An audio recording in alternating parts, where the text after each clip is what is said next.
68வது சுதந்திர தினம் தமிழர்களின் கரிநாள் என கூறி வடக்கு கிழக்கில் மாபெரும் போராட்டங்கள் முன்னெடுக்கப்பட்ட நிலையில் பிரித்தானியாவிலும் போராட்டங்கள் முன்னெடுக்கப்பட்டுள்ளது.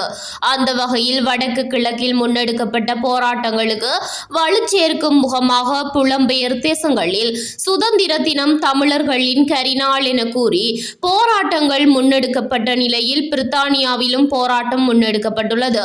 தமிழர்களின் தன்னாட்சிக்கான உரிமை குரலாகவும் இலங்கையின் சுதந்திர தினம் தமிழர்களுக்கு கரிநாள் என்பதை வலியுறுத்தியும் இந்த போராட்டம் முன்னெடுக்கப்பட்டது.